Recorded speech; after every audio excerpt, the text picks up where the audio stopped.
How's it going today, guys? We're back here live in the studio once again for an episode of Hot Takes with TP3 and the Daily Degenerate, doing our little combo podcast, a little collaboration right here.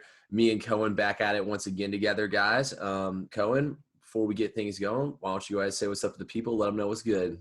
Guys and girls, who did it better, Travis Scott and McDonald's or Daily Degenerate and TP3? Which one had the best collab? I can't tell. Send in your answers to TP3 and he'll let us know next week on the episode. My name is Cohen Hughes. I am the host of the Daily Degenerate Podcast. Wish we had a better week in terms of football, but I don't even know, que sera, sera, such is life, or whatever the hell the French say. Cohen, to get started off our first topic, this will be the perfect way to get it started. Why the hell are you wearing a Jets jersey right now?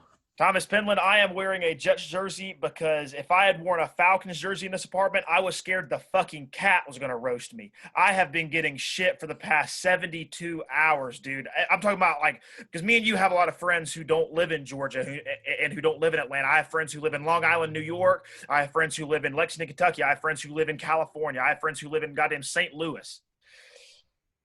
I am so tired of being the Falcons guy, the number one Falcons fans, that people call me to roast me and hit me up on Facebook and Twitter and everything else. Just, dude, what happened to your Falcons? What happened to your Falcons? I know. So I'm not going to wear another piece of Falcons clothing until they fire Dan Quinn. Hey, fair enough. I told Cohen, I was like, let's try to keep this to a minimum where we're on here, roasting Dan Quinn and the Falcons or whatever. And Cohen straight up texted me. I was impressed. He said, I don't even have anything to say because I've been telling y'all for years that we need to fire Dan Quinn, that we should have listened to him. I mean, I don't know if y'all can tell in his face right now, but this is a very serious look on Cohen's face. He does not look happy right now. Oh, no, I'm the opposite of happy. Just to give you some context, this is the career of Dan Quinn. Hired in 2015. We started the year 5-0. Thomas Penland, did we make the playoffs that year? No. You know how hard it is to start 5-0 and miss the playoffs? You finish the season 8-8. You lose like 6 games in a row. It's honestly maddening and frustrating. 2016, hey, the height of our career, a Super Bowl year, but we lose the worst ever Super Bowl collapse. We blow the biggest lead in Super Bowl history to the New England Patriots. Whatever. Hey, that's a one-off, right? 2017, it's honestly not that bad. We are the only returning NFC team to go to the playoffs, and we even win a playoff game against the new up-and-coming Rams. We're feeling good, right? No. 2018, 7-9, missed the playoffs. 2019, 7-9, missed the playoffs. 2020, lose 2 embarrassing games to 2 good teams, no doubt. But that game Sunday against the Cowboys, you texted me 3 times in a row, okay, it's over. We're good, dude. We're good, dude. And I said, no, we're not. No, we're not. I'll show them the damn text thread between me and you, Thomas. I said, we are going to blow this lead. Whoa. The first time I did text you, before the game started, he was texting me freaking out. I was like, calm down. We'll be fine. The first time I did text him, I was like, I told you, you were like, there's still some game left, but I'm feeling pretty good about it. Yeah. But my roommate's actually a Cowboys fan, and he started playing PlayStation at halftime. And I even told him, I was like, bro, I was like, not so fast. I was like, nothing's safe with the Falcons. But honestly, I was just saying it just because I didn't want to get shit if something ended up happening. And what do you know? What actually happened? I mean, Dan Quinn is a defensive head coach, and this is the first time ever a team has scored as many points as we did and lost a game with 0 turnovers. I mean, he got 3 freaking turnovers and still couldn't stop them. I mean, the onside kick was awful. I don't know if y'all read or not what Arthur Blank said. Look, I actually am going to side with Arthur Blank on this one. He said he understands the fans' feelings of how they feel and everything. He was on XM radio for NFL. And he said he can't blame them, but he said, honestly, I'm not firing a coach 2 weeks into a season when we still have time to turn things around. I mean, I'm not saying things are going to turn around and get better, Atlanta fans, but realistically, I mean, is Raheem Morris going to do a better job? Hell no. I mean, we should have fired – no, we will not. We should have fired Dan Quinn before – we should have not re-signed him. We should have fired him before the season started and moved on from him. It's our fault. We've made the bed. Now we have to sleep in it until at least week 8. Once you're mathematically eliminated, go ahead and kick his ass out of Atlanta. But until then, it's not. But I will say this.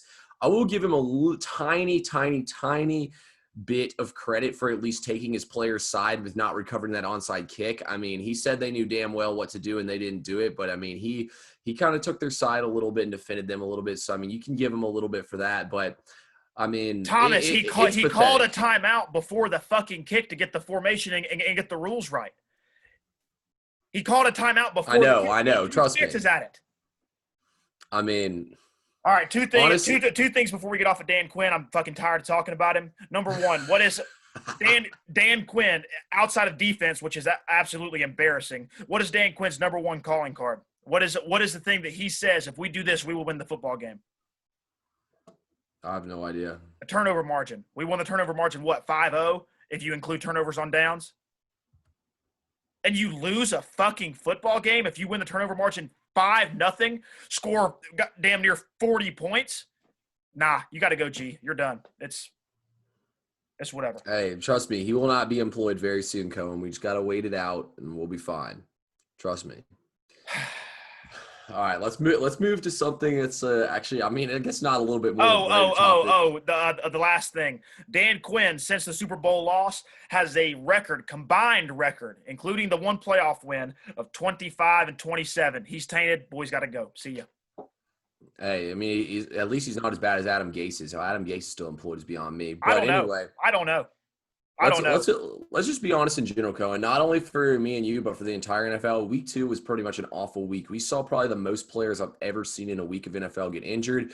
A little bit of context before we jump into it. I heard a doctor was saying he thought it'd be the most soft contact tissue injuries in NFL history because their bodies hadn't gotten adjusted a little bit to the little bit of hitting and everything you do. You know, you gradually build into all the hitting and stuff. That hadn't happened. So fortunately, he was right. We saw, just to highlight some of the players, I'm not going to sit here and name every single player. We saw the 49ers lose Nick Bosa, Solomon Thomas, Jimmy Garoppolo, Raheem Mostert, and Tevin Coleman. We saw Saquon Barkley go down for the Giants with a torn ACL. He's done. We saw Tyrod Taylor sit out with a chest injury. That was so weird, by the way. I ran to the store real quick to grab a drink. Minutes before game time, Justin Herbert said that he learned that he was the starter. Minutes. Yeah, like literally, I went to the grocery store to go get a drink. I came back and sat down, and I was like, wait, what happened to Tyrod Taylor? And they were like, I thought that Herbert was starting. I was like, what? I mean, that one was a weird one. Paris Campbell was carted off with an ACL injury. Malik Hooker tore his Achilles. Christian McCaffrey, arguably the best running back in the NFL, tore his ACL. Devontae Adams suffered a hamstring injury, but I won't relate that one to the COVID things because Devontae Adams gets hurt 20 times a year anyway. Cam Akers hurt his ribs. Drew Lock injured his shoulder. Not to mention Cortland Sutton tore up his knee. Byron Jones suffered a growing injury. Anthony Barr suffered a shoulder injury. That Bruce Irvin tore his ACL. Brandon Scherf tore his MCL sprain. Sorry. Those are just some of the injuries just to highlight what happened this week. Do you think this is going to be a problem going forward and we're going to see even more players keep going down? Because I do. 100%. And if you listen to, I want to say it was episode 128 with the top 10 sports movies of all time, I had Brad Meekum on, and Brad actually works in sports medicine. He works for, high schools, colleges, and sports organizations doing their on-field medical stuff. And he told me, he was like, dude, expect a fucking bloodbath this year because A, there's no preseason, and B, some of these players knew that there was so much uncertainty in the air about the season actually being played as a whole and when are we going to get started, and quarantine kept people's bodies and athletes' bodies inside and not as active so much that this starting and stopping in such a rapid pace is just a myriad of injuries. So do I think it's going to continue? Hell yes. No, I agree with you completely. I think it's going to get worse before it gets better. I think the deeper teams in the league will see things be all right for them. Like the 49ers went out and signed Ziggy Ansah. I mean, I would say the 49ers and the Broncos have the two worst. I mean, the Broncos are pretty much done. They have no quarterback. They don't have Von Miller to begin with. They lose their top target too with Cortland Sutton. I mean, it's just going to keep getting worse in Denver. I mean, the 49ers, I don't know if they haven't made an official ruling on Jimmy G yet this week, but I mean, they're already down on all those running backs. Solomon Thomas, I mean, they traded DeForest Buckner. They lose Nick Bosa. Yeah, you bring it on. I mean, I think those two teams by far got the injury bug the worst, but I mean, it just sucks for fantasy football. Like, I mean, I'm a guy out here. I mean, I hate to bring up my fantasy football team, but like I have Kenny Galladay and yeah, I mean, I had Kenny Galladay in one league. I was like, I went 1-1. I'll make it to next week and be fine. Then I lose C-Mac. I mean, what do you do at this point? And are you talking about the Degenerate League that we're in? No. And, Hey, by the way, for the Degenerate League, Cohen didn't remind me all day. We have the draft links for my back-to-back auto pick hit. Then bullshit. reminds me. Ask Coon, dude. I sent you a 24-hour notice, and then I sent you. I was like, "Yo, my man, you're auto picking. Like, what the fuck is going on?" But in the Degenerate League, I am so embarrassed, dude. I lost Saquon Barkley. I had a few guys go out early with injury. Prayers up to James White and all that, but I didn't. By the time that he had announced he wasn't playing, I couldn't do anything else. Like with a running back, I had no other running backs to put in his spot. I scored 68 points. Hey, if it makes you feel any better, I had someone score like 41 in one of my 4 leagues I'm in. So that doesn't make me feel any better, honestly. That makes me feel a little bit worse. That's what I'm saying. But if anything, guys, in the NFL this year, it's all about depth. I mean, Devontae Freeman just got picked up a few minutes ago by the Giants, so that's going to be massive. What was the next topic you want to talk about? So we don't like to overreact. The NFL is a very long season, not in terms of amount of games played, but in terms of how many weeks it stretches on. And you can't really make a great basis for your opinion just based off of 2 weeks. Hey, before you jump into that, I want to call out one of the biggest overreactions in the NFL right now. I think it's these people saying Carson Wentz can't play. I mean, these quarterbacks 100%. Didn't have any preseason time. I mean, he doesn't have Alshon Jeffrey out there. Jalen Reagor's a rookie. I mean, they don't have the same offensive line group even back that they've had in the past. And everyone's out here saying Carson Wentz can't play. I mean, yeah, I know that him throwing the most bad balls in the league at 20 and 15 of them being from a perfect pocket is not good. But at the same time, he really doesn't have anything out there. And, I mean, if you look last year, he had a freaking trash can and a water cooler playing wide receiver and got the Eagles to the playoffs. So, I mean, he clearly can play. It's just an overreaction. I will say this. I think it's a huge overreaction, a huge stretch for any of these Eagles fans that I know, especially from the Degenerate group and the Sports Connection that we're in. All these guys say, oh, put in Hurts. Oh, Wentz is bad. Da-da-da-da. Shut the hell up. Wentz has at least proven to the Eagles fans that he should be able to at least start this whole year, even if he plays like shit the rest of the year. But I will say this, Wentz does have his calling cards for bad play, like his amount of fumbles, his amount of giveaways, the injuries, da-da-da-da. I can completely understand that. And if that's the basis that you want to move on from Wentz on, fine. But off of week 1 and 2 from this season, if that's what you want to base this on, go get fucked.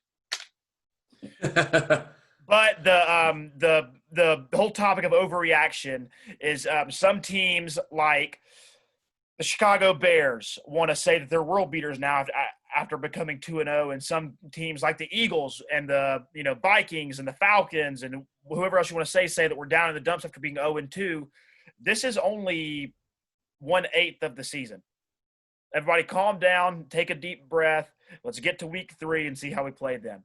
So, Thomas Penland, who is the 2-0 team that thinks they're on top of the world, but you think that are actually a fraud? Ooh, that's tough. That's a tough one. I'm going to go with the Chicago Bears, actually. I don't think that one is a tough one. The Bears were getting whooped by the Lions in week 1, and it wasn't until the 3 starting DBs for the Lions all went down that they came back and Mitch Trubisky threw all over them. And then he turns around. I mean, the Giants are hot garbage. There's no other way to put it. It's not easy to sit here and defend the Giants. I mean, the Giants are awful, and the Bears turn around and beat them. I don't think the Bears are anything to write home about. I mean, don't get me wrong. I think they're about an 8-8, 500 team, but I don't think they're world beaters or anything like that. Nah, me neither. And I was going to say the Bears as well, but to kind of go off of the Bears, I would say maybe Las Vegas Raiders. They'll come back down to earth soon. They had a really good showing last night, and I will forever love a team that beats the Saints. I cheer for 2 teams every week, the Atlanta Falcons and whoever's playing the Saints. Las Vegas Raiders are not world beaters. Let's not get crazy, Raiders fans.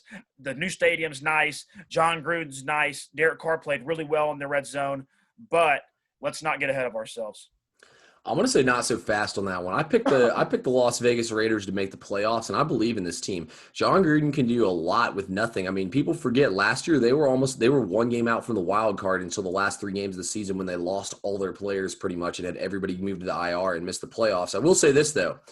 Richie Incognito is out for the season. There's another injury right there. Trent Brown placed on the IR as well. So they're going through cluster injuries on their offensive line, which is not going to be easy to bounce back from. But I mean, even with those cluster injuries, they got a great push last night against the Saints. I mean, they ran the ball all over the Saints. Even at the end of the game when it was clear and obvious, they ran the clock out on them. I mean, part of me says the Saints kind of fell over and gave up, but I mean, I think the Raiders are here to stay. I think they're a wild card team, no doubt about it. Maybe. I don't feel like it's their time yet. They don't have the big hitters. They have a good offense. Derek Carr, I wouldn't trust my franchise on his shoulders. The Raiders are a good team.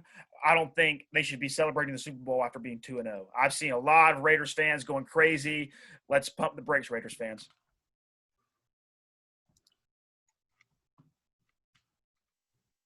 So, Thomas, moving on to our next one. We talked about the 2-0 team that we think may be a fraud. Let's pump the brakes on a 2-0 team that thinks they're hot shit. Who is a team that's 0-2 that you think, all right, guys, let's calm down. Maybe you guys can go on a little run here and make a few wins in a row? I'm going to go with the Houston Texans. Really? And a lot of y'all might not agree with that one because I know a lot of people think Bill O'Brien's on his way out after his horrible offseason moves. I mean, I don't think Bill O'Brien's necessarily a great coach. I think he's an awful GM, but the Texans are far too talented. I mean, when you think about this too, the Texans probably played the two best teams in the entire NFL back-to-back weeks. The Baltimore Ravens and the Kansas City Chiefs are, in my opinion, if I had to pick top three teams in the league, they're 1-2 at this point because the 49ers are so damn beat up. I mean, it's just been a rough draw for them. They got to play Pittsburgh against this week. I think they could be 0-3, and I still wouldn't sell my stock in the Texans. Deshaun Watson is a top 3 to 5 quarterback in the entire NFL. I mean, that was his second loss by double digits in his entire NFL career, and both of them came at the hands of Lamar Jackson. You know, I personally think that people are writing the Texans off and doubting them, and I think that's the best spot for them is being written off and doubted. I mean, they still have J.J. Watt, one of the best game records in the entire league, on the bench. I mean, on the defensive side to go along with Deshaun Watson, who can make up for a lot of your sins. I think the Texans have got a lot to come. I agree with you wholly. I hold Bill O'Brien in a very high regard. I think he's a really great traditional football coach. I like those guys that come from that Belichick tree. I think he's really good at quality control. And I like what you said. He played the very best teams in the NFL week 1 and 2. And I like the spot they're in now. They went ahead and got those games out of the way. So I think the Houston Texans will have an uptick in terms of wins and play. But I'm going to go with the Philadelphia Eagles, man. As much as I hate the Eagles and as much as I, hate Doug Peterson, this is not a team that's going to stay in the basement for long. Carson Wentz is going to hear this noise, hear this pressure. He's going to improve his play. Just like you said, there was no preseason, dog. Let's not overreact on Carson Wentz yet. I think that despite the cluster injuries, despite the O-line not playing as good as their namesake should be, they still got a kick-ass D-line. Their defense is still good, quote unquote. Secondary may not be as great as some want, but their defense is good. I think the Eagles are going to make a push for that division with the Dallas Cowboys. I don't think the Washington football team is going to do anything. Ron Rivera is a great story.